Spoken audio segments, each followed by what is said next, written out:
Hare Krishna. So this morning we discussed about the mood of studying Shastras or even hearing Shastras, and we have learned so many lessons from the mood of several devotees whose pastimes are described in Srimad Bhagavatam only.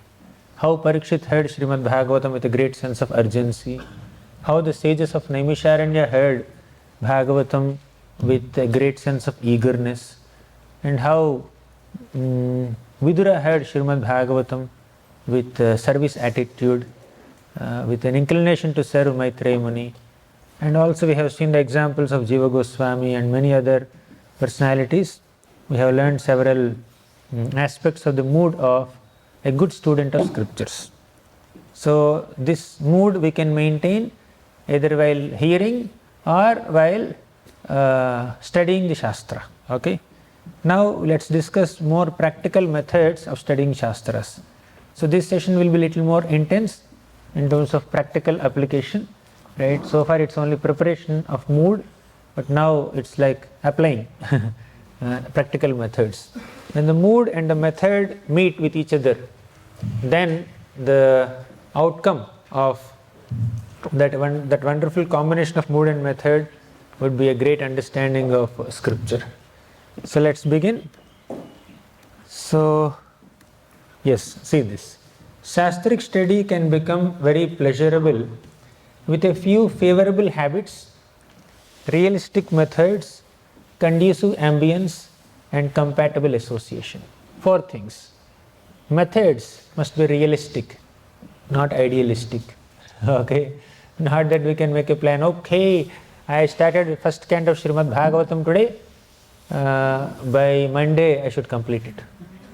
Right? Our ambitions also should be realistic. Okay. So, and we should have favorable habits. Okay. Whenever I get time I open Bhagavatam. Yeah, that's good. That's good. But there are some stars there, conditions apply. You may open Bhagavatam, but how much can you assimilate Bhagavatam? We should have some kind of regularity and some systematic pattern and some intelligence that goes behind the process of study. Then conducive ambience and compatible association, all these are required. So 4 points we'll discuss today. Many more points, but this is like a quick summary of what we are going to discuss in the next 1 hour. Favorable habits, realistic methods, conducive ambience, and compatible association. 4 things. So one must understand Shastra, and that understanding of Shastra should reflect in our attitude, behavior, character, and also servitude. As devotees, especially devotees of ISKCON, definitely many of us, in fact all of us, are engaged in some kind of service. Right? In that service we have to deal with other devotees. So our servitude and our behavior are products of our character and attitude. So the attitude that we develop, the kind of personality that we have, is reflected in our dealings with others and also in our services.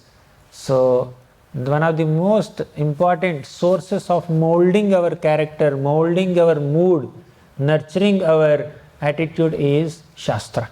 So Shastra nurtures our attitude with the right inputs so that we get to deal with devotees nicely and also render our services nicely. And this is the attitude that is taught by all the acharyas by their personal example. So morning we were discussing about spiritual culture, the 5 aspects of spiritual culture: sadhana, swadhyaya, seva, sadachar, sangha. You remember this, right? All 5. Now we are going deep into one element of swadhyaya. Okay. So this is a session on art of studying scriptures, right? Study means swadhyaya, adhyayan. So this is one of the austerities of speech. Krishna said in Bhagavad Gita, anudvegakaram vakyam satyam priyahitam chayat swadhyayam bhyasanam chaiva vangmayam tapa uchyate. Anudvegakaram vakyam. Can you increase the volume slightly, bro? Whoever is the coordinator. So anudvegakaram vakyam means we should not be speaking in an agitating tone. Satyam, we should be speaking truthfully. Priyahitam, our speech should be like a well-wisher. and swadhyaya, abhyasanam chaiva. Also shastric study, reciting the scriptures is also an aspect of austerity of speech. We need to engage our power of speech, ability to speak in reciting scriptures, speaking scriptures. That's a part of prescribed sadhana for us by Krishna. That's the right utility of the throat, the tongue, the ability to speak. So we have discussed 5 aspects of spiritual culture. Now we are going deep into swadhyaya. So swadhyaya has 5 aspects. Is it increased? The volume is increased? This is maximum. Okay, fine, no problem. So swadhyaya has 5 aspects. One is Shravanam, means hearing scriptures. Second is Pathanam, studying the scriptures. Third is Mananam, means recollecting scriptures, revising. Okay. Fourth is Nididhyasanam, contemplating on scriptures. Fifth is Kirtanam. In the next 1 hour, we are going to discuss on these 5 aspects of shastric study or swadhyaya. What are the 5 aspects? It begins with Shravanam, hearing. So if self-study is important, why should we have colleges, schools, universities, uni? So why should we have unis? We also should have teachers, professors, instructors, lecturers to teach even material subjects, right? Similarly, for spiritual education also we need teachers. Bona fide experienced devotees should teach Shastra. So therefore, Shravanam, hearing from such experienced devotees, becomes one of the first elements of Shastric study. Swadhyaya is not just studying the scripture. Swadhyaya is preceded by hearing the scripture from an experienced devotee. Clear? First is Shravanam. Second is Pathanam. Means once you hear from script teacher, then you start studying. That is Pathanam. Third is Mananam. Once you study nicely, you start revising it, recollecting it, ruminating it. Right? So that is revision or recollection is Mananam. Nididhyasanam means deeper contemplation. So Mananam includes revising what you have already studied. But Nididhyasanam includes reflecting on it, going deep into it, trying to add your own personal experiences to it, trying to see the world with the understanding or wisdom given by the Shastra. So that's much deeper. Mananam is just revising what you have already known. But Nididhyasanam is going deeper, reflections, introspection. Finally, Kirtanam. After learning the scripture through the first 4 elements, Shravanam, Kirtanam, Mananam, Nididhyasanam, we will also continue to learn by speaking. By speaking also we learn. When you try to share your understanding with another person, your own understanding will be enhanced. Right? So let's begin with first element, Shravanam. Fine. There are unlimited glories of the process of Shravanam, and we can spend next few days discussing the glories of Shravanam, but I'll just limit it to few points. Shravanam basically means hearing from a teacher. Why is it important to hear from a teacher? There is a beautiful shloka in the 2nd canto of Bhagavatam. It says that पिबन्ति ये भागवत आत्मनः सतां कथामृतं श्रवणपुटेषु संभृतं पुनन्ति ते विषयविदूषिताशयं व्रजन्ति तच्चरणसरोरुहान्तिकं पिबन्ति ये भागवत आत्मनः सतां. When we drink the nectar of Srimad Bhagavatam through our ear holes from an experienced teacher, pibanti means to drink. So it will have 2 effects. Number 1 is Kathamritam Shravana Puteshu Sambhartam. When we fill our ear holes with the Amrita, nectarian narrations of Krishna, the first effect is Punantite Vishaya Vidushita Ashayam. Our Ashaya. Ashaya, you understand? What is Ashaya? Not Ashraya. Ashaya. Ashaya means aspiration, hope or whatever. Aspiration, desire, right? Goal. So Ashaya. In this material world, our ashayas or aspirations are contaminated by desires for sense enjoyment. You ask any average human being, ask what is your ashaya, what is your aspiration. They may say, I want to earn money, I want to get a big bungalow, I want to start a company, or I want to do this, I want to do that. All these are required for self-preservation, but most of the aspirations of common people are centered on sense enjoyment, material enjoyment, or at least self-preservation in this world. But the real ashaya of any soul is attaining Krishna Prema. Oftentimes, when we have deep material aspirations, what happens is that to fulfill those material aspirations, we may even do something not appropriate. We may, the conditioned souls may adopt to some illegal means also to attain enjoyment, to attain money, to attain some kind of material facilities. So that's why the Bhagavatam shloka says, Vishaya vidushita ashayam. The ashayas, the aspirations of average conditioned souls are vidushita, contaminated by Vishaya, desire for sense enjoyment. Punantite. Such contaminated aspirations are purified by hearing Bhagavatam from senior people, from pure devotees, by hearing Harikatha from exalted souls. That's first effect. Purification of material desires. That's the first effect. Second effect is Vrajantita Charana Saroru Hantikam. We will be able to attain the lotus feet of the Lord very easily. That's the second effect. So this is the purpose. This is the effect of hearing from experienced souls. So experienced devotees help us effectively understand the right context of the Shastra. So scriptures are not just textual, they are contextual. There is a context associated with the text. Sometimes there is the word Atma.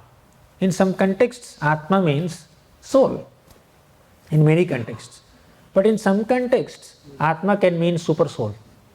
Atma can also mean mind. Atma can also mean intelligence. Atma can mean the universe. Okay? So like that, according to the context, we need to understand the meaning of these Sanskrit words. And experienced acharyas, teachers, they understand the context in which the statement is made, and they will give a relevant explanation to the word, which is more appropriate to the context. Sometimes we may just take our speech for granted. Now, I just came here in the, I think Manmohan Prabhu was speaking about, I preach in uni. What is uni? I asked. Uni means university, he said. Everything we do in a concise manner. Now you people, you have short forms here. But I am coming from India, I don't understand what is uni. Okay, is it unique or something else? So you don't understand that, but you easily, effortlessly understand, because that's a language that you are regularly using, isn't it? So as a stranger or as someone who is coming from a different place, I may not be able to immediately understand these terminologies. Similarly, we are strangers, we are new to scriptures, but acharyas are close to Krishna, they understand the language of Krishna. When Krishna says uni, acharyas understand it is university or unique or something like that. But we may not be able to understand. We see dictionary. Oh, uni means something else. Why Prabhupada is translating it like this here? Okay, we have our own ways of understanding things.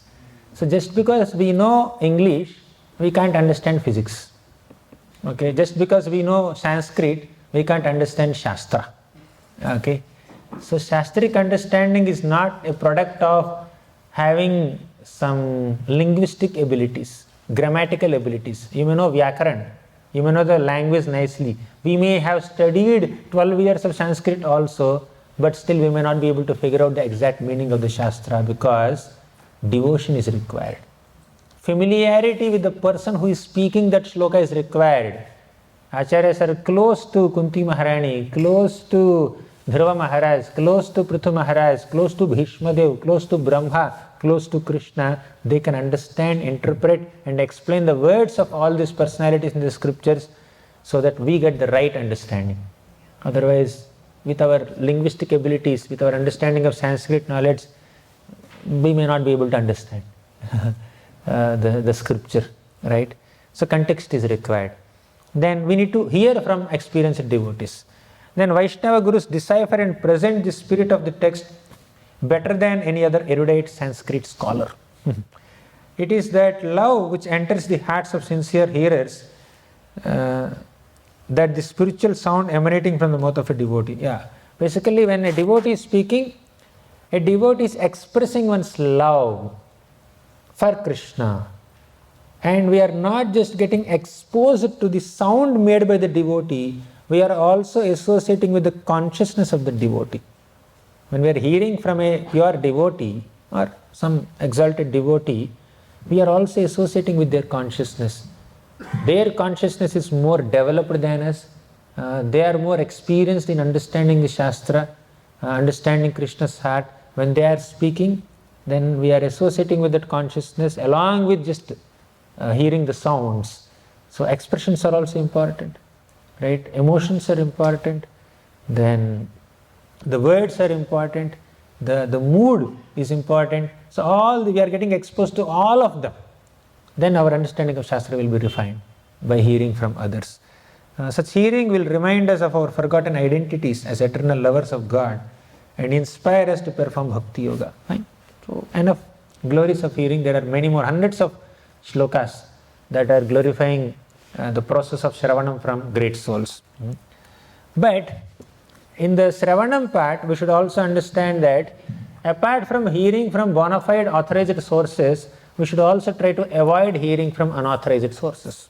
Avaishnava mukhodgirnam putam harikathamritam shravanam naiva kartavyam sarpotchishta yathapayah. We should not hear from unauthorized speakers. They may speak about Krishna, they may glorify Krishna, but the mood may be different, the intention may be non-devotional. So milk is very pure, very nourishing food, but if that milk is touched by the lips of a serpent, then it can have poisonous effects when we drink it. Therefore, we should avoid hearing Harikatha, hearing Shastra from those who are not devotees of the Lord. Otherwise, they may have eloquence, they may have sweet speech, they may do things or speak things that are very pleasant to hear, but the intention may be different. So apparently the form of their speech may be very attractive, but the content or the intent of their speech may not be very pure. It seems logical to our mundane intelligence, but it's not devotional, right? So they want to make things in a flowery way, so better we avoid hearing from unauthorized sources. So let me tell you one small incident. When I was in college, I was working on a drama, right? I wrote a drama script, Mahamurkha. So that's like about a person who ignores spiritual life and gets so absorbed in material life. Okay? He is a Mahamurkha, very foolish person. So I went to a PhD student to play one role in the drama. He is little elder to me, quite elder to me. He looks like a saint if he is in that attire. So he can play this role.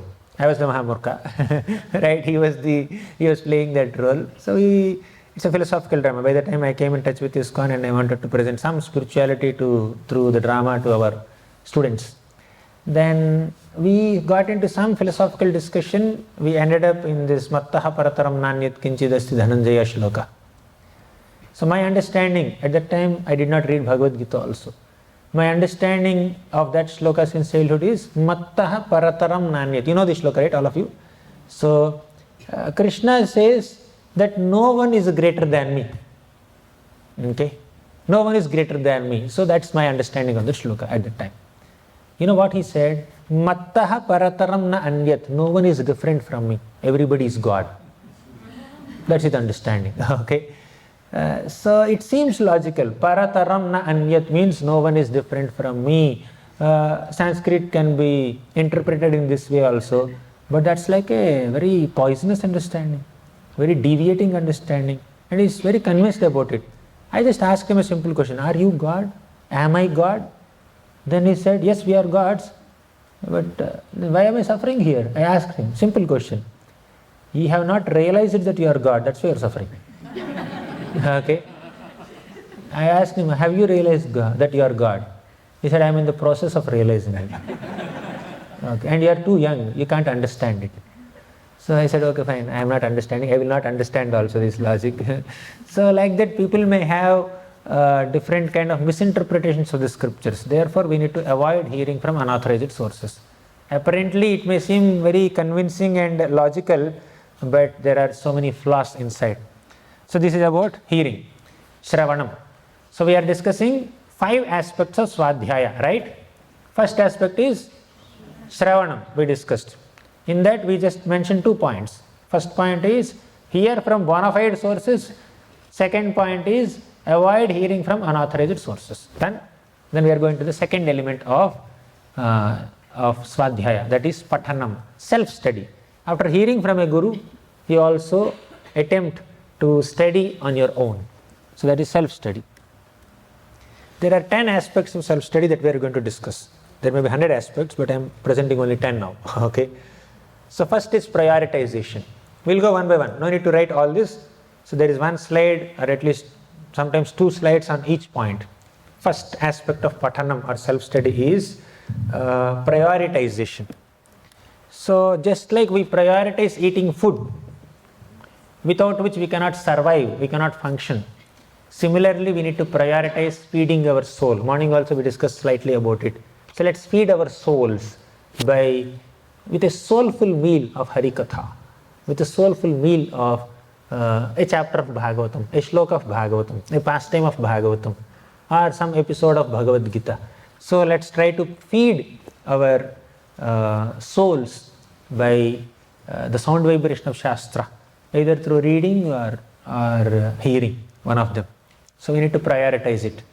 So more than time management, we require priority management. Oftentimes, reading Bhagavatam may not come as one of the to-do lists, one of the elements of a to-do list of an average sadhaka. But this chanting of 16 rounds is always there in the to-do list. Somehow before sleeping I have to complete my 16 rounds. That everyone prioritizes because we have taken a vow in front of the spiritual master, right?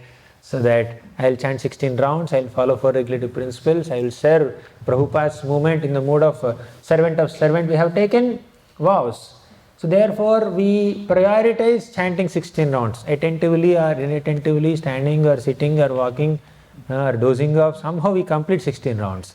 But because we have not taken a vow to study Shastra, that goes into the background sometimes. So we need to prioritize it.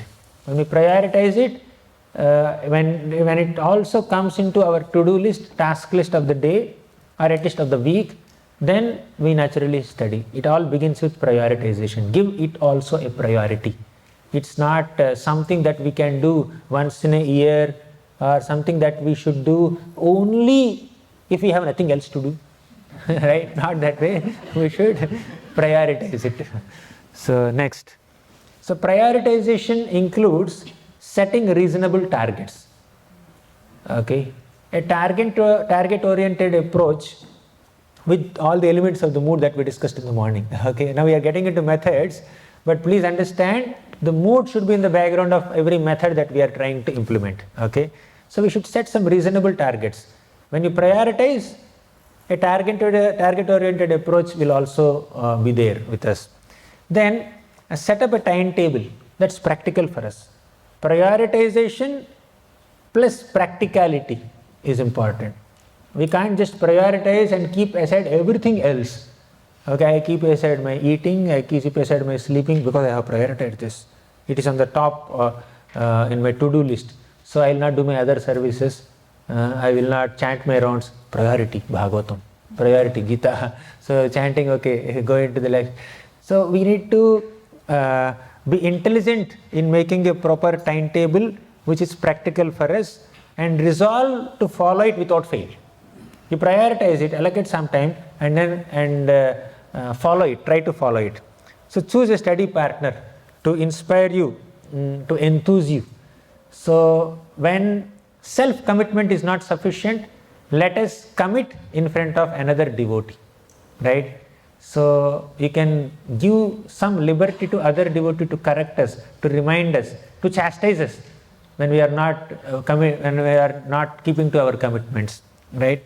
And to infuse a spirit of enthusiasm within us, we can take support from our friends. I see many devotees are very friendly with each other. Okay, so it's very much possible here. So, and one more thing is, one simple tip. You can keep a book in front of you. You are reading, say, 7th canto of Srimad Bhagavatam.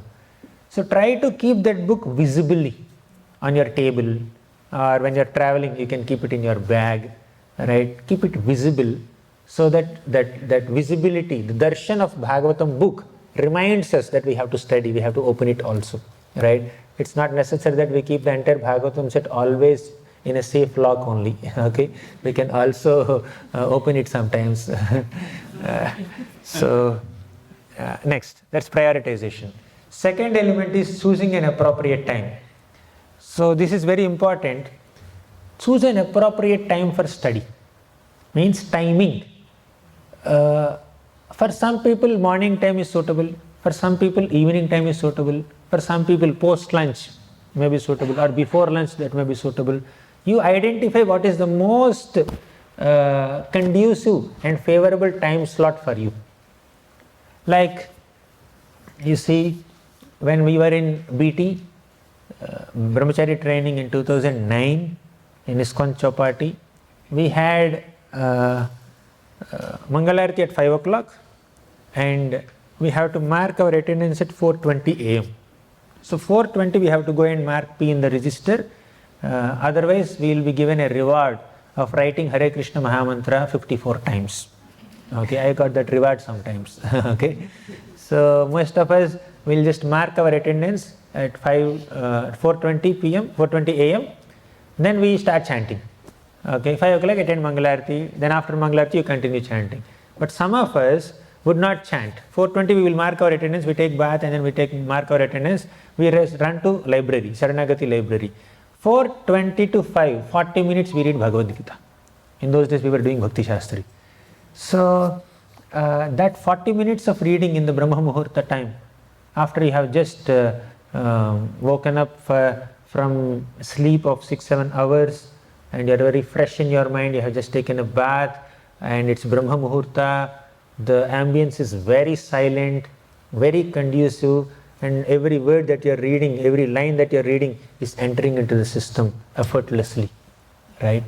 So when you are already full here, although the tastiest item is given to you, it will not just pass through the throat. But when you are hungry, even if you are given not so tasty food also, you just gulp it faster, right? Basically, we should have that bandwidth inside also, not only physically, like mentally, intellectually we have bandwidth. So generally, whole day if we work, at the end of the day if we start studying, sometimes it works, but when the mind is engrossed with hundreds and thousands of thoughts, taking inputs from a book, taking in knowledge and content from a book may not be very much possible, right, sometimes.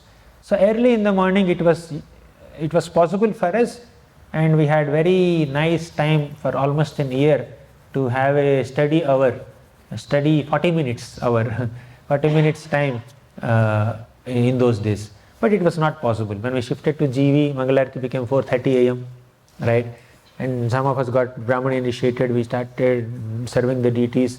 No, we can't even chant also, forget reading at that time. Okay, so in those days we could afford to read from 4:20 to 5 because some chanting time is allocated in our schedule. Now it's not like that. When early morning you go for dressing or some other deity service, then you begin your rounds after 7. But that's the time we complete our chanting general days. But when you have deity worship, we begin after 7 or 7:30, 8 o'clock. So naturally, we can't find that slot. But the point is, in those days it was good. I still have very sweet memories of those days. But you choose some time which is suitable to you.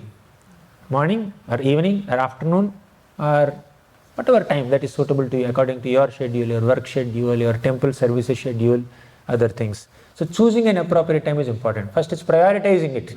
Second, choosing the right time for study. Third is fixing the duration of study. Okay, you have made a vow or prioritized that I need to study every day at 6 p.m. 6 p.m. is your time, Sandhya time. But how much time you will study? 6 o'clock you will start. You will study till 6:30 or 6:40 or 6:05 or 6:01 or 7 or 8. So you just fix some duration apart from timing. When do you start? You also fix some minimum duration. It could be 30 minutes, it could be 40 minutes, it could be 20 minutes, it could be 1 hour or 2 hours depending on your schedules. And try to stick to it as much as possible unless there is some exception or emergency, right?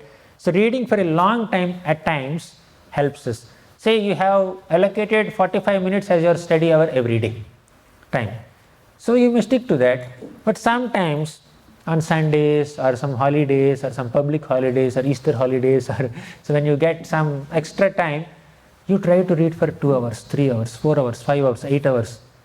If you try to do that now once in a while, not on a daily basis, once in a while if you try to do that, then we enter into the mood of the pastime better. So generally what happens is, you say allocate half an hour for study, and you open and then read, and just 3-4 verses are over, 3-4 purports are over, then your study hour is over. You have to finish it. The next day again you get into it. So in this way, to complete one chapter, you may take 2 weeks or 3 weeks or maybe a month. Then to keep track of all the entire flow of this chapter, which you have studied over a month or 2-3 weeks, it becomes little overwhelming. At times, whenever we get some free time, some holiday, once in a week or once in 2 weeks or 3 weeks, if you can manage to find a 3-4 hour slot and try to absorb yourself completely, then you get into the mood of the character. So half an hour is your time, is your duration that you have fixed. In half an hour, you just get into the mood. Kunti Maharani is offering prayers, you just read 2-3 prayers and it's like very great. You are getting into the mood, suddenly study hour is over. Okay, it's like people who are addicted to serials, TV serials. I'm not sure about Australia. In Andhra, my God, full serials only. They feel that like half an hour is the serial time, and half an hour generally the writers write in such a way there is some cliffhanger at the end. So the serial ends at a suspense, right? And these people are like constantly discussing, okay, what will happen, what's going to happen. Tomorrow we have to wait till 7:30 p.m. tomorrow. They're anticipating what's going to happen, what's the next scene, right? So, they feel like continuing it. Similarly, when in our Shastric study, when we allocate very less time, by the end of that little time slot, we just got into the mood and the time slot is over. But for all practical considerations, we may not be able to allocate more than that time, half an hour. So, whenever it is possible for us on a public holiday, you can allocate 3 hours or 4 hours or 5 hours just for this. I know so many devotees are very busy with preaching. Once in 2 weeks, they just take 1 day off completely. Whole day is for Prabhupada's books. Whole day is for reading Bhagavatam. So they switch off their phone. They just, in our conversation, like Amarendra Prabhu, Amoghilila Prabhu, myself, we had a conversation, a Zoom call, okay, ISKCON Desire Tree. That day Amoghilila Prabhu is saying that I will do like this. Once in 15 days or once in a week, something like that, he has some frequency. He just keeps everything aside, just reading that day. That day is for reading. So once in a while we should get the doses. Even physically also, sometimes we are so exhausted with so much work. Once in a day we go to a spa, take some Ayurvedic treatment. Many devotees come to GV also. Okay, this 4-5 days I have given for my body. I will take some oil massages, I will do this, I will do that, just to rejuvenate. Similarly, we should have some spiritual rejuvenation phase, time. Once in a day we should do like that. Once in a while we should do like that. So, it helps us enter deep into the mood of the characters. Say, Vritrasur pastime you are reading, that's spanning over 4-5 chapters, and that 4-5 chapters you are reading in 2-3 months, that is one level of experience. If the 4-5 chapters you read in 1 day or 2 days, that's a different experience. The level of nourishment that you have will be very much. Don't worry about indigestion. So, this is one food that will never lead to indigestion. Okay, you can take as much as you want and there is no digestion problems. Okay, we can keep some reasonable targets also to complete a book. Next, fourth, why am I spending so much time on these externals? Because when these externals are taken care of, then we can enter the mood easily. Okay, these are important. Let me see. Selecting your study space. First is prioritization. First, prioritize that you have to study. Second is fixing some time, particular time at which you study. Third is fixing some duration, minimal duration, 30 minutes, 40 minutes on a daily basis, plus some extra time, longer time on some public holidays. Okay, third. Fourth is select your study space. So having a fixed space where you study is important, right? Having a fixed space for your japa. In our temple hall, every day, if you are accustomed to sit at one place only and chant, as soon as you sit there and start your first round, you got into the mood. But every day you are changing places. Okay, today you are chanting here, tomorrow you are chanting there, next day you are chanting somewhere else. The mind takes some time to get accustomed to the new ambience. When you get used to one particular ambience for doing a particular activity, as soon as you enter that ambience, you feel like doing that only, nothing else. Okay, as soon as you enter there, you have that sweet memories of doing that activity only, and then you immediately get into the mood. Therefore, a clean, silent place helps us focus and absorb the knowledge better. So when you have some rounds left, you can't just sit in a traffic signal and then chant, completing the rounds. Okay, keep on watching what's happening, which vehicle is passing there. You just go to some corner which is silent and then chant, right? So similarly, for reading also, we should select a clean and silent place that helps us focus and absorb the contents of the Shastra better. Then sitting at the same place every day also helps us in our concentration and to be very consistent in our study. Then our mind automatically enters the mood of the study in such a favorable ambience because we are accustomed to it. Okay, so selecting study space is also important. We cannot sit in front of the TV or we cannot sit with the mobile phone in the pocket or right next to us, so that kind of deviates us and distracts us from study.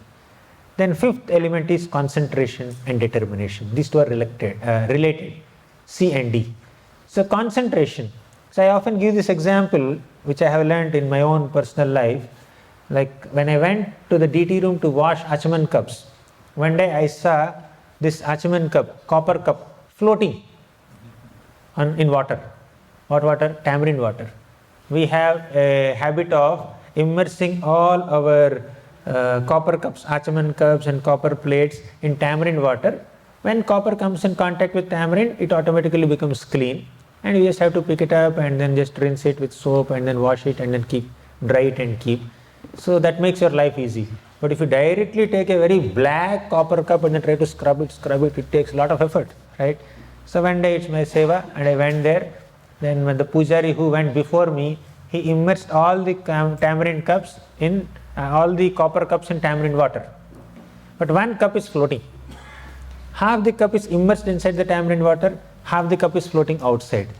So the portion of the cup which is outside is not clean naturally, it's very dirty.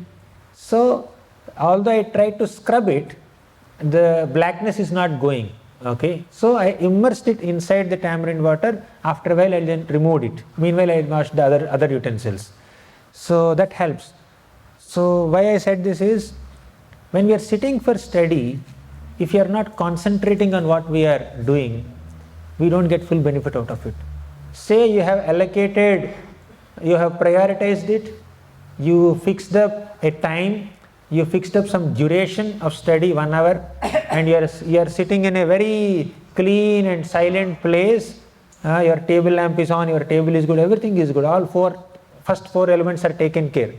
But you don't have the fifth element, concentration and determination. Then we can't get much out of it. 1 hour, people may sit in front of the book, Bhagavatam, and then study. But if they are constantly distracted in 100 different ways, effectively they are reading only for 10 minutes or 20 minutes. Make the best use of that 1 hour that you have allocated, right? So when the copper cup is immersed completely in tamarind water, it becomes fully clean. Similarly, when our mind is completely absorbed in the activity of study that we are doing, then we get full out of our study hour. Otherwise, time allocation is happening, but output is not coming, right? So in 1 hour, we end up reading only 1 page or 2 pages, okay? Or in 1 hour, we end up doing nothing practically. Although we read 10 pages, nothing is going inside. Have you ever had this experience? We are reading, nothing is going inside. Pages and pages you are reading, nothing is registering here. Right? Your mouth is reading or your eyes are reading, but things are not going inside because mind is thinking of something else. Okay, you have a habit of reading, you are reading, but we are not absorbing, assimilating, internalizing or realizing it. Okay, so concentration. To be concentrated, to have concentration, we should have determination. So let us be determined enough not to get deviated, not to get distracted. Let's focus. So we need to remind ourselves to focus. As far as possible, let's try to keep our distracting elements, especially mobile phones and social media, away from when we are studying especially, right? So if there is an emergency, that's great. We have to give it priority. But there is no emergency, we can keep those elements aside. Somehow in the last few years, maybe 3-4 years or little more than that, when the smartphones came, the levels of distraction have increased a lot. And there are people who are studying and analyzing the pattern in which people are getting distracted. Every 2 minutes we feel like seeing mobile. Every 3 minutes or every 7 minutes, there is some average, some statistics also, right? So even while speaking to someone, yeah, emergencies are emergencies, we understand, important messages are there. It's not that we should not use smartphones, that's not the problem, that's not the point. The point is that even if there is no emergency, even if it is not that important, we tend to touch smartphone and get distracted, and the phones are also designed in such a way that it kills our concentration. And there are so many allurements, there are hundreds and thousands of apps to distract us, so many notifications to distract us. So once we touch, people may just pick up a smartphone and aimlessly stare at the screens for hours together, and then bounce in some wall, and then slip or fall, and have some problems with relationships also, because he's sitting with another person trying to talk, the other person is trying to have a conversation, he's just getting distracted, right? So when the person is in front, we are unable to give focus, we are giving attention to something else who is not with us. So like sometimes they also make us more and more impersonal, okay, not acknowledging soft human emotions. So same thing with Shastric study also. While studying, if we keep the distracting elements right next to us, then we won't be able to have that personal meeting with Krishna.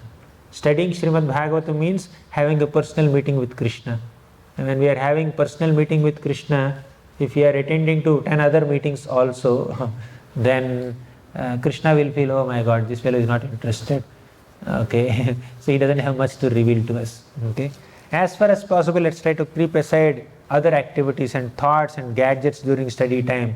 So we want to find out solutions to other problems when we are studying, oftentimes. Okay, when we are reading, suddenly you get a thought, you want to quickly finish it and then come back. Chanting also it's like that many times, right? Because we are not fully focused in these activities, we are not sufficiently determined to concentrate, so many other thoughts are distracting us. They may be important, but why you have to do all the important activities only during chanting time, only during studying time? Somebody said, I got great ideas how to study Shastra. When did you get? While studying. Someone said, I got great ideas how to attentively chant. When did you get these thoughts? While chanting. When did you get these ideas? While chanting only. So we can keep them aside. Sometimes even if there are no messages, we keep checking the mobile. So please trust me, we will not Just by checking the mobile phone 100 times, you will not get any messages. Someone has to send them. Okay? If someone sends them, we get a notification. Okay? And even if then we get notification, we don't have to immediately see. It's okay, no problem. We can see later. So we should be determined to concentrate. Then, sixth element. Say all your 5 elements are in place. You have determination, you have concentration, you have prioritization, you have allocated time, you have allocated a particular duration, you are sitting at an appropriate place, good place. Still, we may not be able to absorb. The reason is that we may not be holding the right book at the right time. Say I just began my bhakti, say 2 years back or 1 year back. I am not ready to read Ujjvala Nilamani or Gauranga Gita or Lalita Madhav or Vidagdha Madhav or Vilapa Kusumanjali. These are not the books that you read after 1 year of bhakti. Read Bhagavad Gita, read Bhagavatam. There is a progression, right? So we may be, we may have taken care of first 5 elements, but if we are not reading a book that is suitable for our current level of spiritual advancement, then we may find Shastric study boring, right?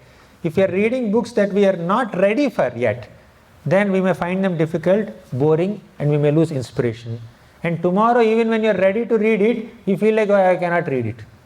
Like you cannot begin with Tattva Sandarbha. You cannot begin with Paramatma Sandarbha. That you read after completing Bhagavatam few times. Okay, so hold the right book at the right time. And further, to decide what book to read at what time, we need some guidance from seniors. So let's take guidance from some senior people. What book should I read now? So accordingly, you just start reading. So say you are holding the right book. You have taken care of the first 6 elements that we discussed so far.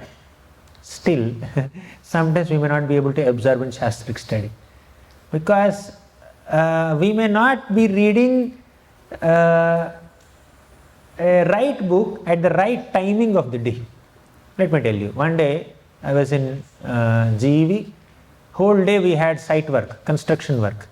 So night 9:30, 9:40 I opened the book to read. Whole day I could not read anything.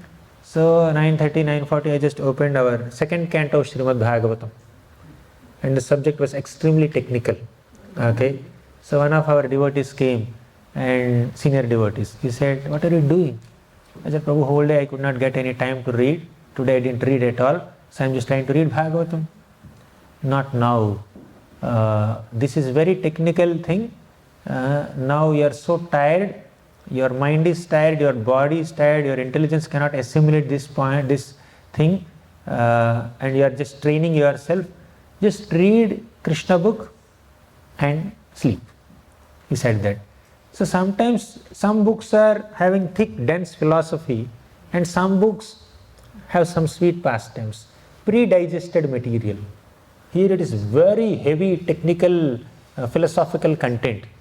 So some devotees may have the bandwidth to understand cosmology, to understand Uddhava Gita, to understand teachings of Lord Kapila, to understand teachings of Rishabhadev. Okay, they can digest heavy stuff also late in the night.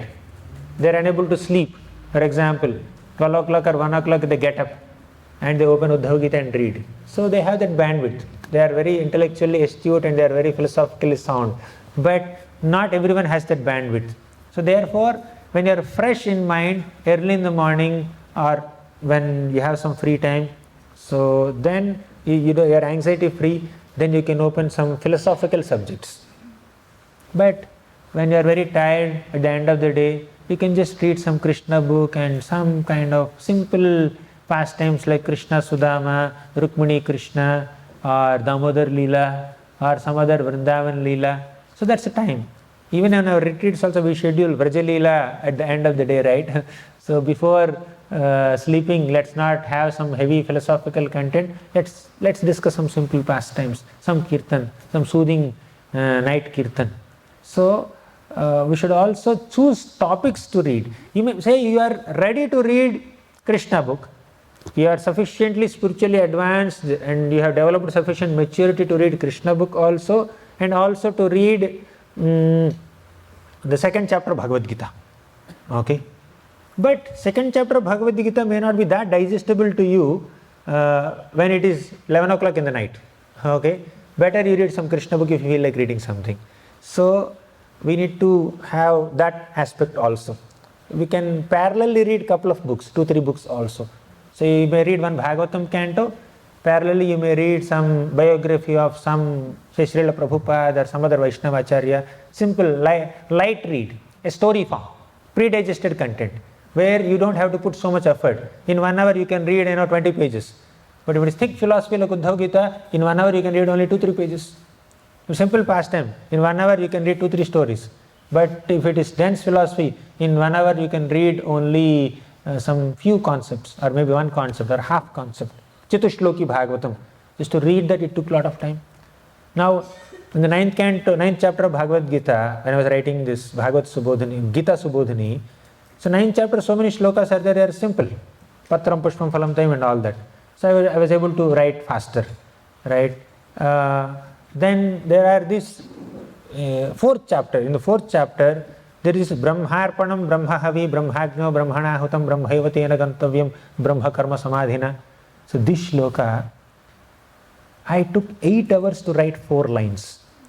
In Gita Subodhini, I was just repeatedly reading Prabhupada's purport, Vishnu Chakravarti Thakur's purport, Baldev Vidyabhushan's purport, and multiple, Surrender Unto Me by Bhurijan Prabhu. So I was reading multiple books and repeatedly just trying to understand, and wrote 4 lines after 8 hours of contemplation. Right? So, and I just got one thought from Prabhupada's line only, Prabhupada's book. Brahman means spiritual. So that made life easy. We'll discuss it separately, how I wrote that. But it took 8 hours for me to understand one shloka. Even now also I did not understand completely. Right? There's more for in the shloka that it can reveal. But it took 8 hours. But some are there, I just write faster. In 1 day or in that 8 hour slot, I may complete 1 or 2 chapters also. And the chapters are very simple.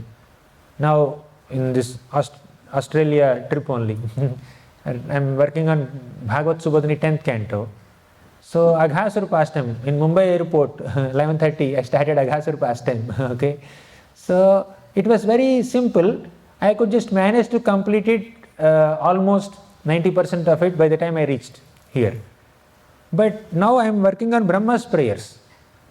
So 2 days I sat, whatever time slots I got, I am still in the 14th shloka. Right? So there are Shreya Shritim Bhakti Mudasyate Vibho Klishyanti Kevala Bodha Labdha Atma Labdha, like that. There are very technical shlokas Brahma is speaking. Here only Tatena Kampam Susamikshamana comes. Then Gnane Praya Samudapasya Namanta Eva Jivanti Sanmukharita Bhavadiya Varta. All this series of shlokas, very dense prayers. You may see only 4 lines, but for that I need to read 4 pages, right? So it takes a lot of time.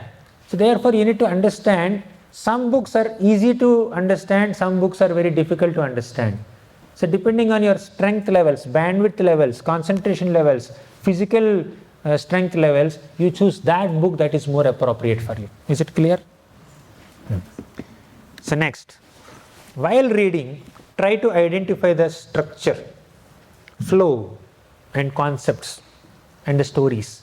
So in our scriptures, like Bhagavatam, the most prominent scripture, we have several stories. Stories means pastimes. Okay, we have many concepts, philosophical concepts, the 3 modes of material nature.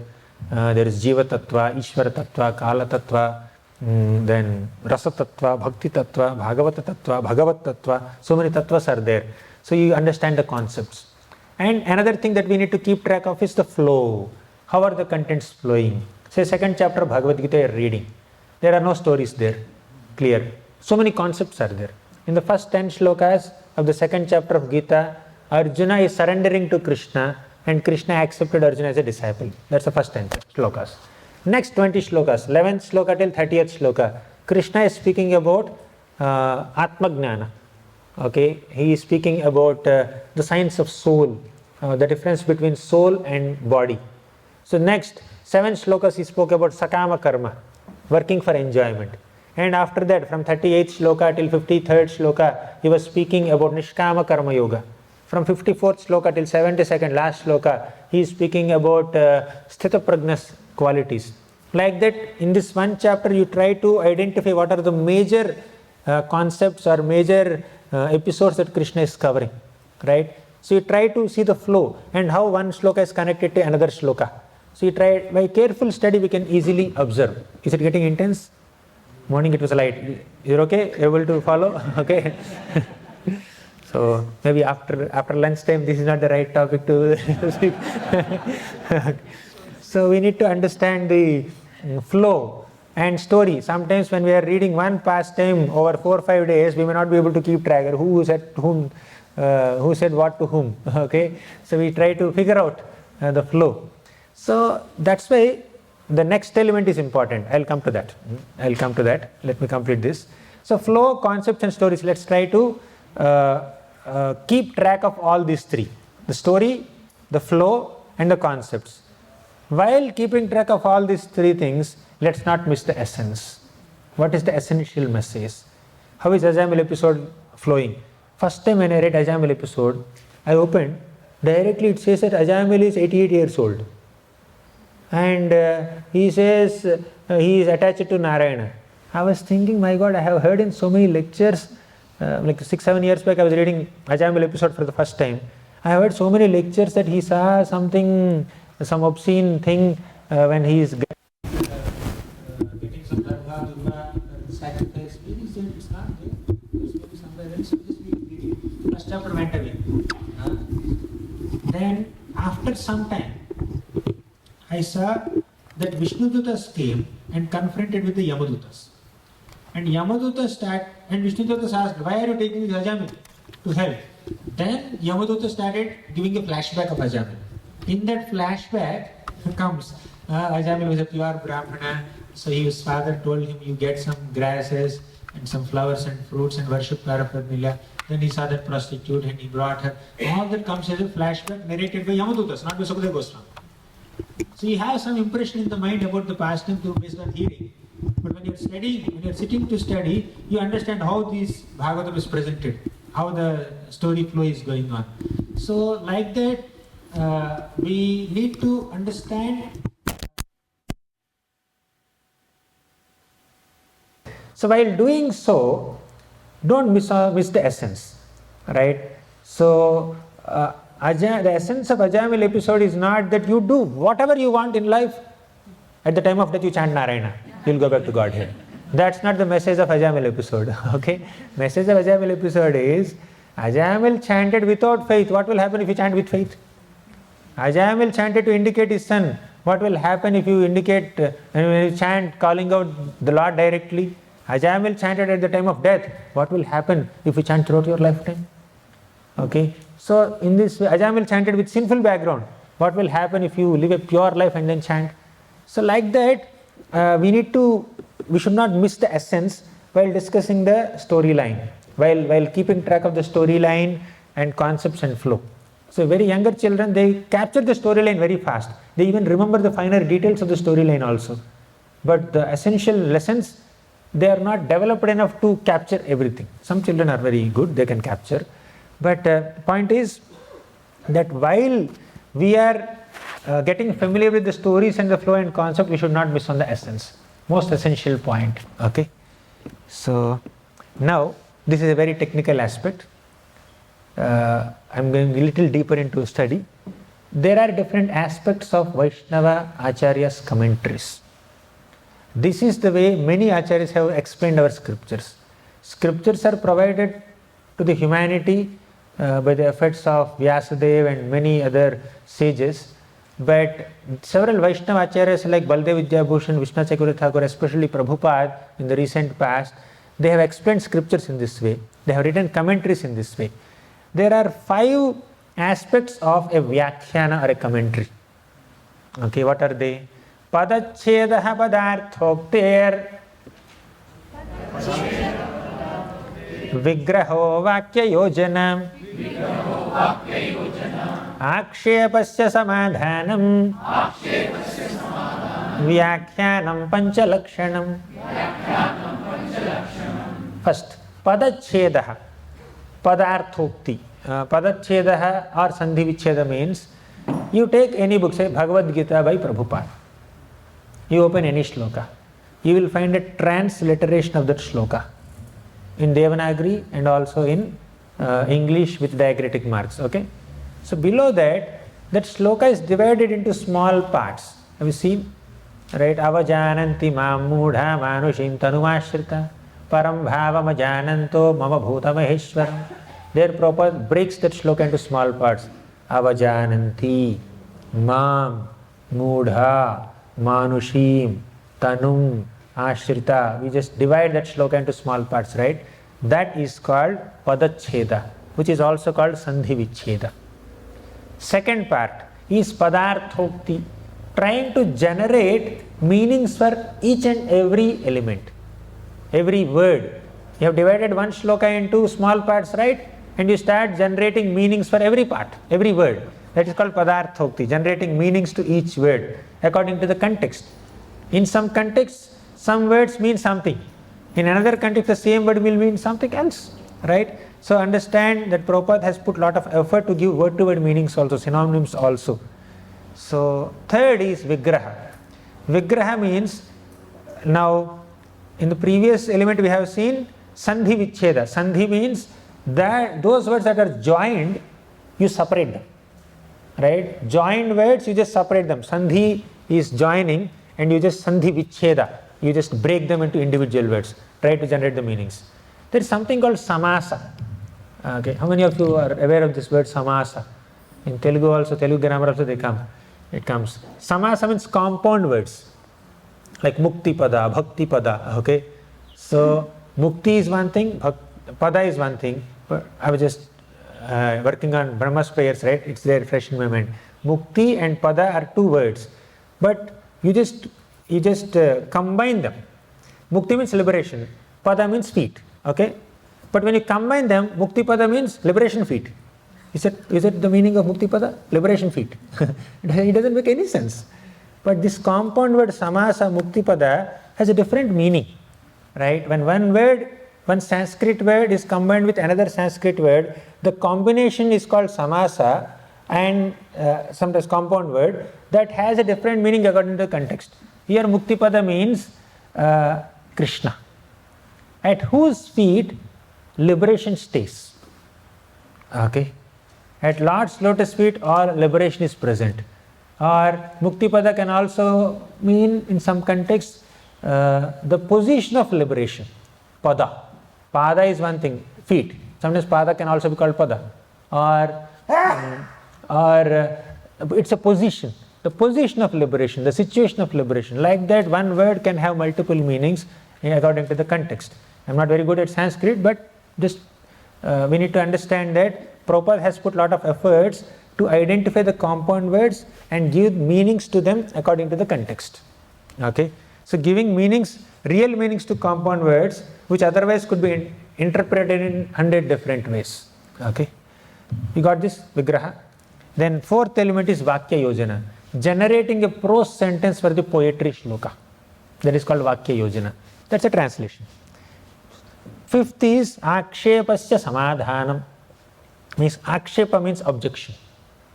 So many people may explain one shloka, one chapter in a particular manner. But a bona fide Vaishnavacharya should identify all the wrong interpretations of that shloka and condemn them and cut them and give the right interpretation of the shloka. And also, a bona fide commentator should anticipate what could be the possible objections that may appear in the mind of readers. In the minds of the readers, there could be some questions. Let me address these questions. Okay, Prabhupada may say, sometimes people may think in this way, but this is the answer based on this shloka. Right? Have you seen some purports like that? So, you need to, a commentator has to anticipate, has to expect what kind of objections or doubts or questions that may appear in the minds of the readers, and accordingly he will have to address them. So all these elements are there in the commentaries of our acharyas. 5 aspects. Is it getting too technical? Right? This is just helping us to appreciate the contributions of our acharyas. So Prabhupada has done all this. Word division, synonyms, translation, purport and all that. So finally, the 10th element of our Pathanam is notes making. Why is it important? There's an elaborate description in the book, but I'll just briefly mention this. So notes making will help us focus in our study or in our hearing. When we are hearing a class or when we are reading a book, you just note down some points that are very inspiring to you, that kind of touched your heart, that you could resonate with easily. So if you can just write them with your own handwriting, in your own language, then we can be more focused in our study, more focused in our reading. And by the way, making notes is not a mandatory item. It's not mandatory that we have to make notes, but I found it very helpful in my own personal study, and I know so many devotees who also found this habit of making notes very helpful in their study, whether it is Shastric study or academic study. Since childhood I have not read anything without taking down some points, notes. Sometimes I made elaborate notes, sometimes I made very crisp notes, but noting down in our own language, with our own hand, that helps assimilate and retain, right? And we can focus on it better. We can keep track of where we are, right? So we can avoid distraction and sleep. When you have a book in your hand, you are reading, when you get a message, you want to see it, but you are also writing it. The mind is hyperactive, right? To the hyperactive mind, if you try to give 2 tasks, 1 read, 2 write. If you give 2 tasks to the mind, it can be engaged nicely. If you give only 1 task, the mind becomes restless, right? In that sense, it's a way of controlling the mind also. You read and you write also. If you're exhausted, that's fine. You may not overload the mind, but if you also keep writing, so that will help us avoid distraction and avoid sleep. So those who have a habit of dozing off while hearing, that habit can be little curtailed and controlled if you also take pen and paper, right, and then start writing. While writing, the possibility of dozing off is little less than when you're just sitting relaxed like this. Okay. Third, we can retain what we could relate with. So 1 hour class may have happened, or you may read 10 pages, everything you may not be able to relate at our current level of advancement. So we can note down only those points that we could immediately relate with, that are matching and relevant for our experience. You just capture those points, then by doing so, you go deep into what you have already understood to some degree. You can gather remaining points later also, but point is, we are able to connect with some points, you will be able to retain them more by noting them down, right? So you can deepen your own thought process. You already are able to resonate with something. If you want to relate it with more, if you want to develop deeper relationship with it, better write it down, okay? Then we can easily recollect in future. So if you have taken notes, 3 years back, when you open your book, oh, these notes I have written 3 years back when so and so Maharaj is giving class, such a beautiful class it was, but you have no record there, then we may not forget. It's good for sweet memories. Sometimes devotees may make pages and pages, diaries and diaries of notes over years. They may never revisit them. They may not look at them. It happens anytime here. You have taken notes, but you have not seen them. Okay, I also have so much notes I have. So it may go into Nirmali also sometimes. But but it is good to have that habit of writing notes. At least that is helping us to be attentive while hearing, even if you don't revisit. If you can revisit, that's great. Some notes are there, I keep on revisiting, right? So then writing in your own words means you have to kind of process it with your intelligence. You have heard a point. The teacher spoke 3 sentences and you are processing it and writing down in 1 sentence only. So you are immediately putting your intelligence to exercise and then trying to make your intelligence analyze the point, process it nicely, understand, assimilate, and present your understanding in your own words in 1 or 2 sentences. So that capturing of essence and then putting down immediately, that helps us internalize all this subject very faster. Makes sense? Then, for future revision, someone I asked you to share something. Say you have studied the 4th chapter of 7th canto that's going on in the temple now. Someone asked you, okay, what have you have read 4th chapter, right? Can you please share some gist of it? We are just traveling in a car, so the journey is like half an hour drive. In that half an hour, your friend asked you to give you a quick summary of the 4th chapter of 7th canto that you have recently studied. You may not immediately remember everything, but if you have written just 2-3 pages of notes of the chapter, you can immediately open it and then start sharing it. While sharing with some little guided sharing, you may not randomly, oh, this is happened in the first sloka, then second sloka this happened, and in the next section this happened. You are randomly recollecting, but if you have some kind of little systematic notes, then you can easily recollect everything, right? Easy revision. Then recap before next reading. So you read first chapter today of Bhagavad Gita, you made some notes. Before sitting to read for the second chapter, you can go through the first chapter notes little bit in 5-10 minutes. Then you start second chapter. That's very beneficial, very useful, right? A quick recap we can do. Again, if you may read 50 pages of first chapter, but you write 4 pages of summary of it in your own words. Revising 4 pages is easy, or revising 50 pages is easy. It's much easier, right? And this is something that you have written with your own understanding, with your own handwriting. That becomes much easy to revise. Then you can make things concise. You read 50 pages and you write in 2-3 pages or 4 pages the gist of it. Then when someone is asking you to give a class, you expand it. You contract and you expand. You zip it and you unzip it. Compress it, uncompress it. That happens. Okay, that becomes very easy for our preaching also. Many of us are into preaching and giving presentations. So having some good notes will help us in our preaching also, in our presentation. And you can even share your notes with others. And others want something, immediately you can just share your notes and some points. That will help them also. That's Vaishnava Seva. You can also get blessings by that. Okay. Then while making notes, you're reading a book and taking notes from it. Meanwhile, you recollected something else. You're reading Prahlad Maharaja's pastime. Suddenly you remembered Narada Muni's past life. You just note that also here. Suddenly you remembered Dhruva Maharaj. Oh, Dhruva also, when he was at the age of 5, he was abused by his stepmother. He did tapasya. He got the darshan of the Lord. Okay, let me just note that down.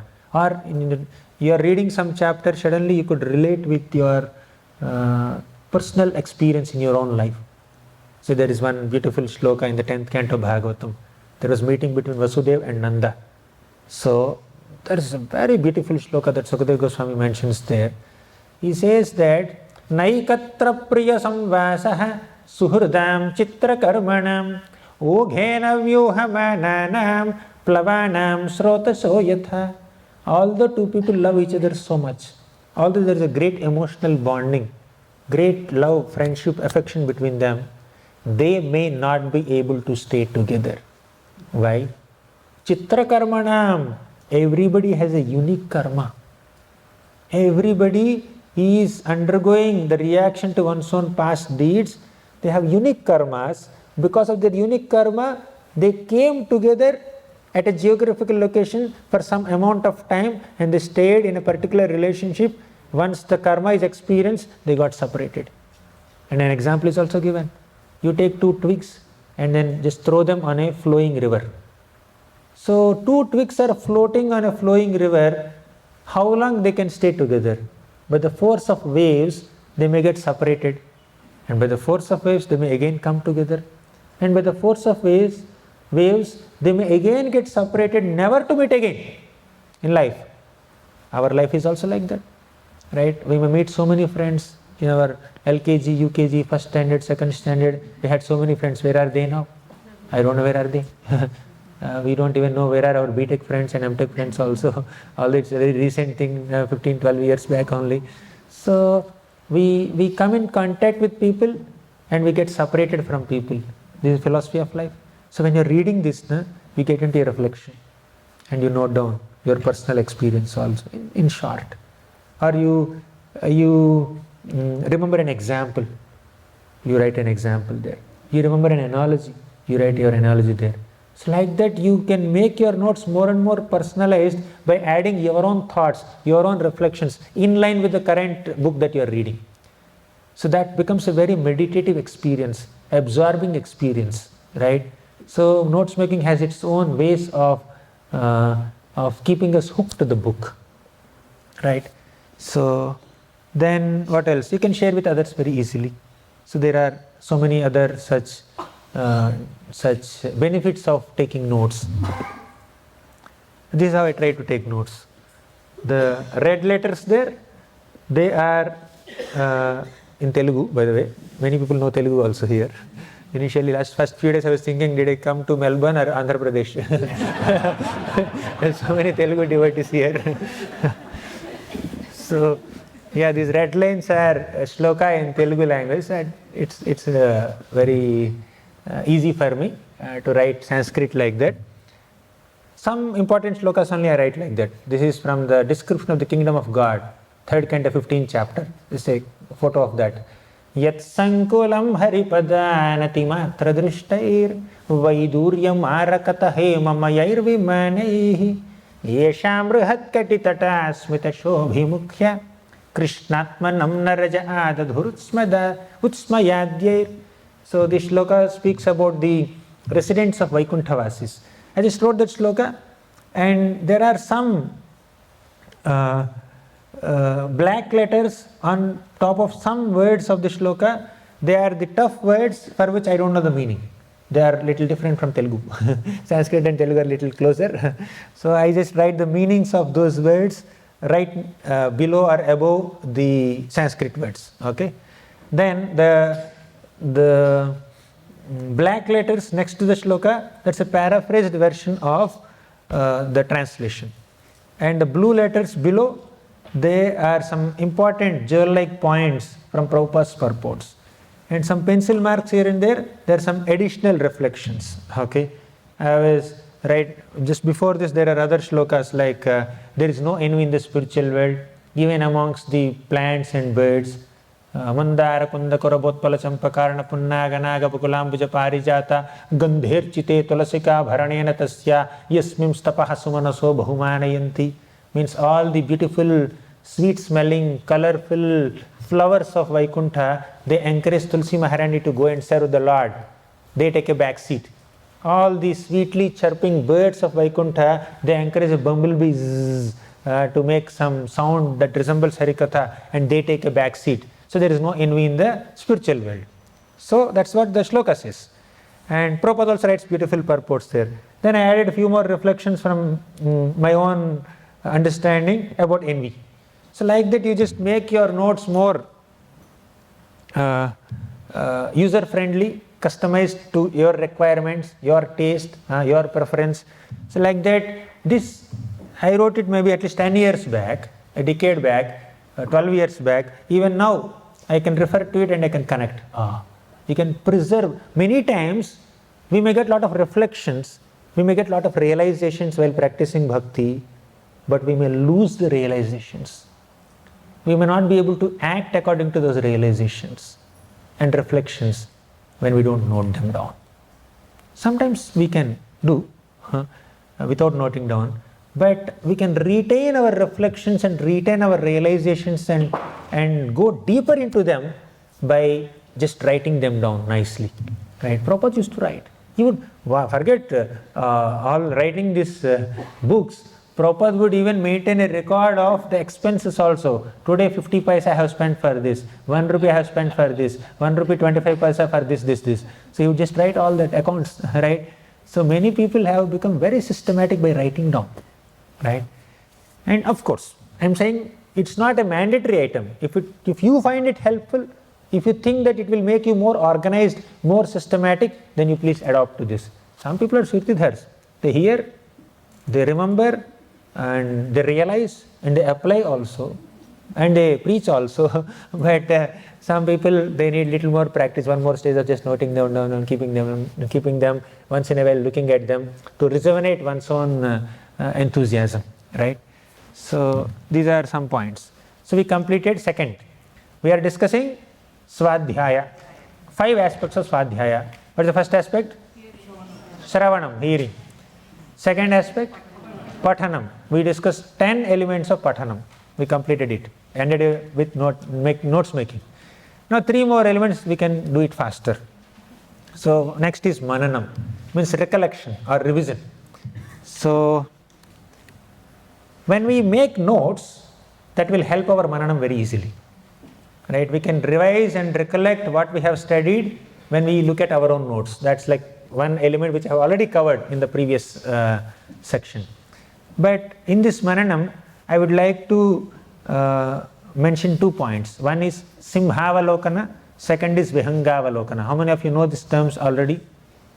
Yeah, few. So Simhavalokana, Simha means lion, Avalokana means glance. Simhavalokana means a lion's gaze, a lion's glance.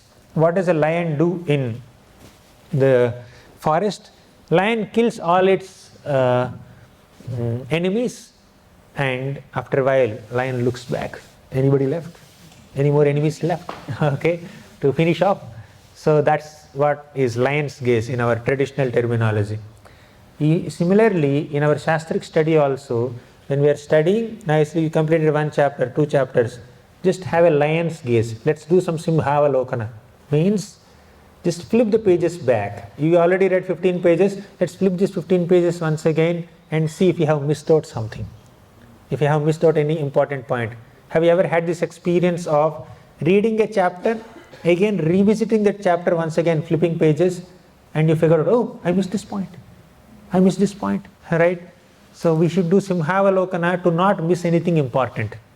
However expert we may be, however experienced we may be, we may miss some points. We may read, we may skip reading few lines, or we may be thinking of something else while reading some lines. So like that we may miss. There is a possibility of missing some important points even if you have read it.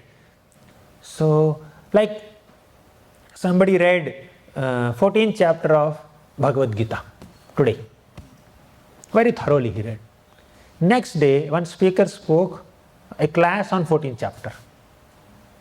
And this person who just read 14th chapter, he is thinking, oh, I just read recently, yesterday only I read. Okay, whatever this speaker is going to present, I know everything. Okay, and the speaker speaks 14th chapter. And at the end of the class, the person who is sitting there, he realizes, my God, did I read this chapter or not? Right? Did I read it properly? This shloka is there from 14th chapter. Yes, it's there in 14th chapter. I read yesterday only. Which book you read? Which book's 14th chapter is that? Later you will have to. Sometimes it happens like that, right? We read that chapter, but we never saw it. I had this experience several times. Somebody quoted one shloka, very, very important and key shloka from the chapter. Then I asked him, where is this shloka from? He said 1.2.3. Go and see. Oh, it's from here. I read this. Multiple times I read this, but I missed this shloka. Right? Sometimes we miss shlokas, we miss pastimes, we miss names. Right? So that's why Simhavalokana is very good. Just flip back. Just go back in what you have studied. No need to rush to the next chapter. Okay, let me complete this. By the end of this month, by the end of April, I must complete this book. Yeah, that's good to have some target-oriented approach, but at the same time, we can get best out of our study by repeatedly revising, repeatedly looking at what we have already studied. Okay, so next is Vihangavalokana. So it's Simhavalokana. So Vihangavalokana means the bird's eye view. When the bird is flying in the sky, from there the bird witnesses the entire locality. Now when you are going in first day of Bhagavatam class I was mentioning, when we need to travel in an airplane of spiritual intelligence, right? From there you see all the traffic will not obstruct you. You remember that? Basically, this bird is looking at this entire locality. The bird is able to see all the fields, all the trees, all the pathways, the roads, the houses, and at a distance there are big hills and the sky. So this much view the bird is able to get in one glance. But if the bird is sitting on one tree, it can only get a small view of the field. If the bird is standing on the road, sitting on the road, then it can hardly see anything. Similarly, when we are reading the book, we may just go shloka by shloka, purport by purport. We will be able to see and identify only the points of that purport only. But once in a while, we need to see an overview. How this chapter is flowing, what are the different contents, what is the structure, what is the skeleton, what is the flow, what are the different main topics which are highlighted. When I look at my own notes, so when you flip some 10 pages, you will see in a chapter of 50 shlokas, I must have written some 6-7 shlokas in red ink, means they are most important shlokas. I must have written some letters in capitals. They are most important statements from purports. I must have put some things in box. Sometimes I would even make some drawings, right? So when Sipuranjan is going into the forest, and there is a beautiful body chariot analogy given there. So you draw some in your own style. You need not be a great artist. You just draw a beautiful chariot in your own style, and then mark everything. Okay, these wheels are these horses are the senses, these ropes are the mind, this driver is the intelligence, this Puranjan is the soul, and there are flags, there are the 3 modes. Like that you just mark. So some 20-30 shlokas will come in one little figure. I was trying to do this when I was reading cosmology chapters.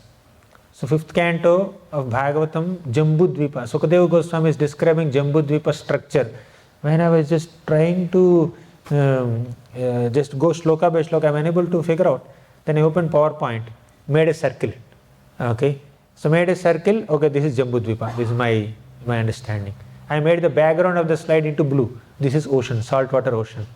So then Jambudvipa is surrounded by another Dvipa, Plakshadvipa, and there is a gap between these 2 Dvipas. That gap is filled with an ocean, saltwater ocean. Then I made more circles. The middle circle is Jambudvipa, outer ring is saltwater ocean, outer ring is Plakshadvipa. Like that I made multiple circles.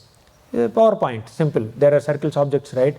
So like that, if you are trying to make notes, you can get a bird's eye view of an entire section in the form of a figure, or in the form of a mind map, or a flow chart, or a block diagram, or some kind of figure. So 15th chapter, you can just draw a tree in your own style. Then you can start marking, labeling the trees, branches and roots and flowers and leaves with whatever elements that Krishna is indicating. So like that, if you try to make some skeleton or the flow, bird's eye view of an entire chapter or a book, that will be very helpful for getting an overall idea, overview of the book. That's called bird's eye view, Vihangavalokan. This is clear? So now you see entire temple structure is visible here. Okay, you can see all domes. But when you are entering the temple, you can only see the wall. You can't see the dome. You can't see the inside dome and everything. But this bird is flying so high, you can see the whole structure. So we need to get this architecture plan for the chapters that we are studying from Bhagavatam. So this is about Mananam. Now 4th element. What's the time now? We have 2 more things to discuss. 4 o'clock already? Okay. I'll finish in 5-10 minutes. So 4th element is Nididhyasanam. A deeper contemplation. Much deeper contemplation on what we have already studied. In Mananam, we try to revise what we have already studied.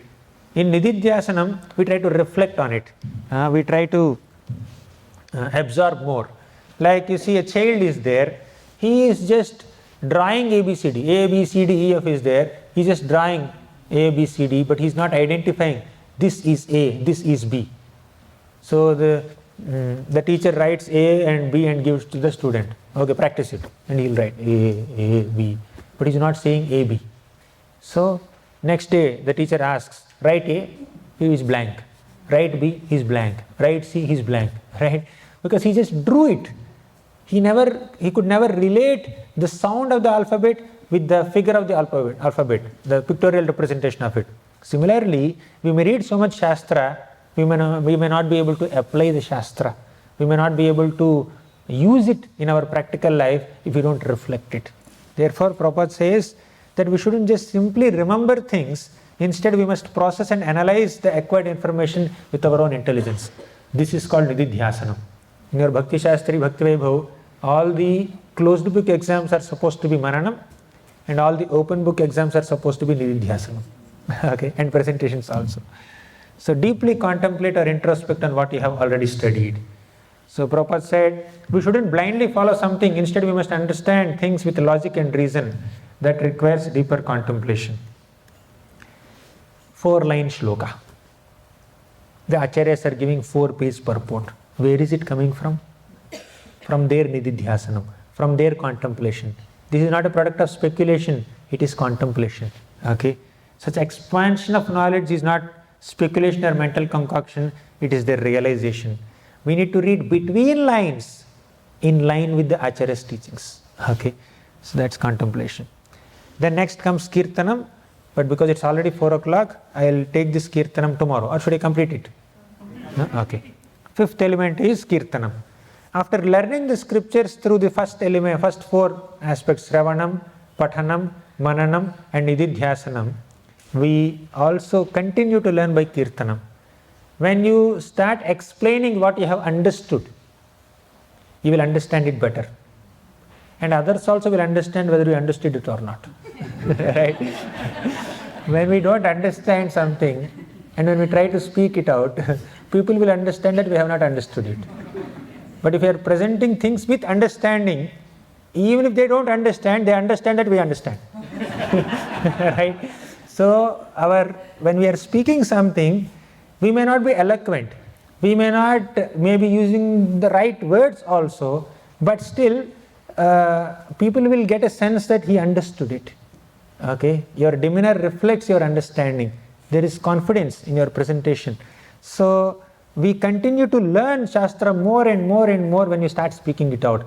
We may read, we may think that we have understood it. When someone tells me, tell me what you have understood, then our real understanding comes out. Right? Therefore, speaking is very important. And speaking is not necessarily in a Zoom class or in a class with camera in front with a sound system with 100 people sitting. Speaking can be in your personal private conversations also. I have a couple of friends with whom I regularly discuss Shastra, maybe during prasadam or just walking here and there, or just he comes to my room, I go to his room and then we just start discussing 5 minutes, 10 minutes. So we should have some friends in our circle with whom we discuss Shastra, discuss our understanding of the scripture that we have studied. So that will increase our loving bonding. We discussed it before also. So in this Kirtanam, I'll have to cover 2 points. One, is speaking meant for public gathering only? I kind of addressed it already. Okay. So speaking is not meant only for public gathering, that is for our nourishment. When you do Kirtanam, when we glorify Krishna, that's for our nourishment. So let us try to express our appreciation for Krishna in front of other devotees of Krishna, thus increase our appreciation for Krishna, increase their appreciation for Krishna, and increase appreciation for each other. That's how we need to spend time with each other through parasparano kathanam pavanam bhagavadyashaha macchitta madgata prana bodhayantaha parasparam. We need to enlighten each other. Then one more thing is this parasparanam kathanam I mentioned. Can speaking be an impetus for study? In our childhood, my mother would say, hey, study. I said, I don't have an exam. My exam is in March. My exam is in March. I don't have to study today. So then she would say, even if your exam is in March, you can study now. Whatever is taught to you today. Before you go to the next class, you finish your portions today. That's a good student. I was not, but unfortunately. But many times we may study only when we have some class. When we have to give some class, we will study. Or exam. For exam, or Bhakti Shastri, Bhakti Vaibhav, but sometimes we may have to give class in Bhakti Vriksha or Bhagavatam classes or Bhakti Shastri classes. So when there is a preaching opportunity, preaching necessity, we may study, we may prepare. But actually, we need to study for our own nourishment, for our own spiritual advancement. To develop our own connection and our own relationship with Krishna, we should study. So we should have a regular habit of reading Shastra for our own nourishment, whether we have to give class or not, let us study. So a class is a byproduct of my own regular study of Shastra. That should be our motto. So we should continuously read Bhagavatam. We have our own, pace of reading Bhagavatam. So that's happening in the background. When someone asks us, can you speak something? Can you give a class here? Then whatever you have studied, just go back and then present. Right? There is no separate preparation for a class as such. Right? When we have a regular habit of study, class will become a very byproduct of study. Of course, when you are asked to present a specific topic, you may have to prepare specifically for it, that's fine. But it's not that when we are asked to give a class, you are blank, I don't know anything. You know something, some Krishna Katha, then do it. If they give some other topic, oh, I have not studied it, so let me not present it. Simple as that. So, giving discourses should not be the only impetus for Shastric study. Let us try to study for our own spiritual nourishment, whether we have to give class or not. Okay. So these are few aspects of Pathanam, Shravanam, Kirtanam, Shravanam, Pathanam, then Mananam, Nididhyasanam, and Kirtanam. So 5 aspects of Shastric study or swadhyaya we discussed. Any question should we take now or should we take tomorrow? You can decide. It's already 4. Tomorrow? Any questions or comments based on what we have discussed? Between Shravanam and Pathanam, because when you are reading something, you can see the overview quickly. When you are hearing something, you don't know where it's going. I find Pathanam easier, but then Shastra says Shravanam is the most important. Because in the previous days, there is no concept called Pathanam. No, not so much. There are no books only. What will you read? There is only hearing. So, both reading and hearing are important for our understanding of Shastra, and they both have their own advantages. When you are hearing, you are in tune with the speaker, with the teacher. And when you are reading, you are trying to understand things based on your own experience, your own intelligence, which is good, which is required. And but the speaker may give an additional perspective, more experience they have. They may present something which we may miss in what we are studying. Therefore, Shravanam has its own advantages. But reading also has its advantage, that when you are reading, you can pause, you can reflect, then come back. But in class, it's not like that. You are hearing, he is in his own flow, and if he pause, next 5 minutes you are thinking of something, you will miss 5 minutes class, right? So, in reading, you can pause and then move ahead. In Shravanam, you cannot pause the speaker. If it is YouTube video, you can pause. But generally, in the traditional Shravanam, you cannot pause. But both have their own advantages.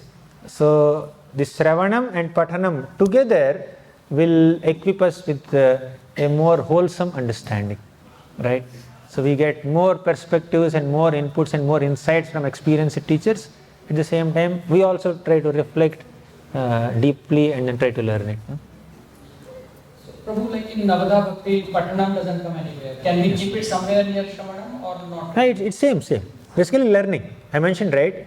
When our study means we are including self-study and also hearing.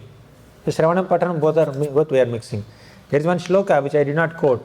Tat Shrinvan Supathan Vijarana Paro Bhaktya Vimuchyen Naraha. In Bhagavatam it comes. Shrinvan, you hear. Supathan, you study also.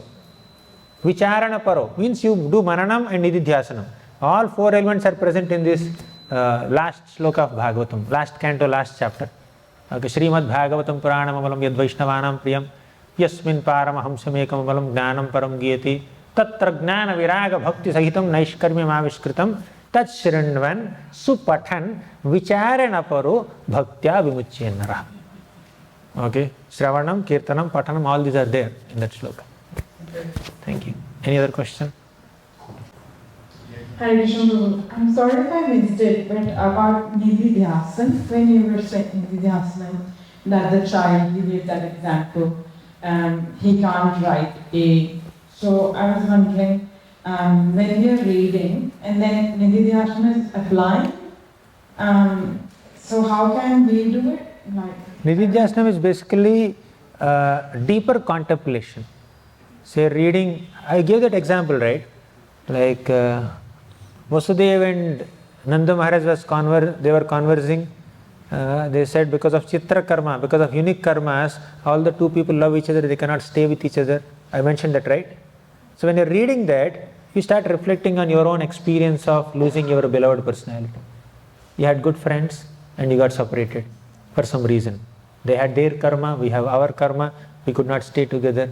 We can immediately relate it with our own real life experience. That is Nididhyasana, right? Deeper contemplation. And you are reading Dhruva Maharaj's pastime, you immediately connect with Prahlad's pastime. Oh, this is something similar. Both are aspiring for something same. Morning we were discussing. Many devotees in Bhagavatam, they are aspiring for one thing. An opportunity to hear Harikatha in the association of devotees. That's their prayer, even when they went in front of the Lord. So this is common across all prayers. That is Nididhyasanam. So we need to just reflect. It's not there in the book. It's your observation, it's your inference, it's your contemplation. That is Nididhyasanam. So, Prabhu, can we understand that Mananam also is a part of Nididhyasanam? Because You can. Just for convenience sake, we just kept them separate. Both are Vicharana. So, Mananam is basically recollection, revision of what you have already studied. Nididhyasanam is going deeper in your own personal reflection, contemplation. Any other question? Hare Krishna Prabhuji. So, can like we give the class, we prepare for the class and then we give the class, so we study for that. So is it as you said, that is not a good practice, but we become lazy otherwise. So class becomes the impetus for us to study. Otherwise, like we won't study. So is it fine at this stage? Yeah, it's fine. But how did one come to the position of giving a class, being able to give a class? What was the background? Like giving a class is not a privilege that everyone gets, isn't it? So how did one end up there? By having a regular habit of study only, somewhere. So why should we lose that habit of study just because we started giving classes? Right? So yeah, it's nothing wrong. We should give prepared classes. We should not waste anyone's time. When 100 people are sitting and you are addressing them, for 1 hour, we are not wasting 1 hour. We are wasting 100 man hours. Right? So we should value the audience time. We should not waste their time. We should give prepared classes. Preparing before class is perfectly bona fide and required and mandatory. But that should not be the only impetus for studying Shastra. Okay, whether we have class or not, let's read, let's study.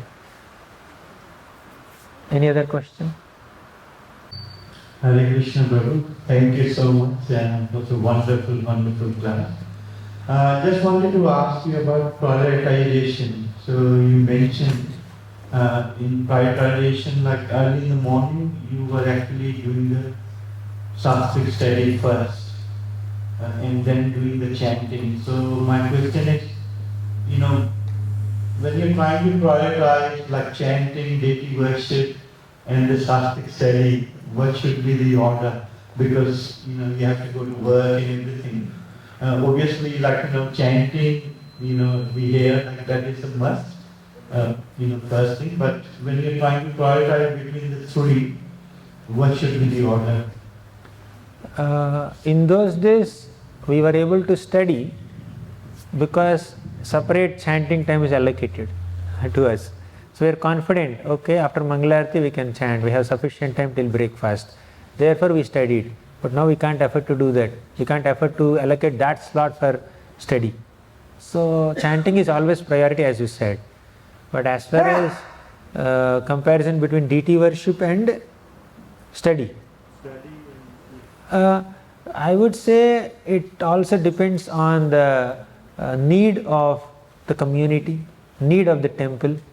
Say there is one temple and then multiple devotees have to allocate their time to worship the deities, do different artis. different dressings, wake up seva and all that cooking seva. So definitely that should be a priority. But nobody, we will be followed up for deity worship service. There is a commitment there. But nobody follows up for our own Shastric study, isn't it? So that's our priority. We should allocate time. So we should personally keep some time for it. Okay. But if you say, no, I will not do deity worship, I will just read Shastra, then we are not contributing to the services also, while being a part of a community where everyone is doing their little bit of contribution, right? So we should prioritize in such a way that our other trivial things are taken care of, while we also find some time. Many devotees have effectively managed their time while doing their business and many other things also. So basically we need to gain that expertise and inspiration and take some guidance from experienced devotees to manage our time in such a way that we find a slot for study also. If not on a daily basis, at least weekly 2-3 hours I will just spare, and I will just span this 2-3 hours across the 7 days of a week, or maybe alternate days I will study, or weekend I will study, something like that. You just prepare, you have your time. But that is still possible without compromising on the service commitment that we have for the community. It makes sense, Prabhu? Because many have done it. Okay. A lot of time, like for the Shastric studies, right at the end of the day. Now we have a lot of other things also we are doing, right, which may not be necessary for our spiritual advancement or even material advancement also. We need to find those slots where our time is getting wasted, those slots that are not being very productive in a spiritual sense or even in material sense. So let's fill in those gaps with Shastric study. Right. We may socialize beyond necessity. We may get entertainment beyond necessity. So we can just identify those pockets. Many devotees are able to do tremendous amount of services while keeping their Shastric study also on. Okay. Time management. Avyartha kalatvam is one of the important qualities that devotees have to cultivate. We'll find time. Prabhuji, at one stage, I used to make a lot of notes and try to figure out what is the chapter flow, each chapters of Bhagavad Gita, Bhagavatam and all that. But over time, in the last 3 to 4 years, I realized that I stopped doing it. And then I was questioning myself, why don't I write even notes down and just read? And I found that one of the main reasons for that is I feel that you're so bodhini. I spoil your habit. He's already doing it. So, and it presents the best I view, and the meaning of each of the words which you have in different colors. You've already done the hard work for us. So, okay. and when Prabhupada writes his purports, a lot of times we know that, it's not so much focused on the chapter flow, but more on the meaning of the particular translation. But your Subodhini brings the meaning of the translation plus the chapter flow, and you retranslate the verse in a very simple English. So now that I'm not making my own notes and so heavily relying on your Subodhini, I'm also asking myself, am I become lazy or Are you making me lazy? or is it okay? Because now I'm able to read faster, leveraging of your Subodhini. So that's fine. Yeah, Subodhini doesn't have much purport. Once in a while I just add some additional notes here and there, but there is a lot of nectar in the purport. So you can make notes for that. You can share with all of us. Okay, we'll be benefited by that. So basically, one more perspective is, as we are spending more and more time in Krishna consciousness, we become more and more equipped with multiple points and perspectives and lessons. Without noting them down, we already have that understanding by default. Earlier, when I'm asked to give class, I used to make notes for class. Okay, for this class, this is the notes. In initial days, 10 years back, when I was asked to give class, I would write the flow of the class in a paper, and then in some red ink or some other ink, I will just direct them to bookmarks. I have my handwritten diaries, 3-4 diaries, I will take 3-4 diaries and the flow paper with the class. So I just cover the class first 10 minutes like this, then I will open one diary and open so and so page, then start speaking from there, close the diary, keep there, come back to the flow, then open next diary and then cover some things there. Because they are there in the book, they did not enter the mind or heart more. So the notes was there. But now when I am asked to give class, I depend on Krishna, I just think little bit, but whatever comes on the spot and the flow, it just happens. I don't have time also to prepare for that. I have many other things also to do. So over a period of time, without notes also you get equipped with some basic points and basic lessons, foundational lessons, because we have been repeatedly hearing the same content again and again. So the need for taking more notes will be reduced as you grow. Right? It's not about becoming lazy. It's basically we are getting little more experienced. That should not increase our pride, okay? But basically we should utilize that effort in another productive direction to serve Krishna in a different way. Right? Earlier we had a lot of time to take down notes and many other things, but now we may not have so much time to prepare for a class. So whatever I know, let me share, because other time is being utilized for something else. So like it just, and there's not necessarily laziness. But if you personally feel, if the individual personally feels that okay, I'm getting lazy, then let's get back to the habit. As simple as that, right? But if already something is available, you are taking advantage of it, then you may utilize that much time and effort in something else. Right? Some other books are there for which notes is not available. Let me make notes for that.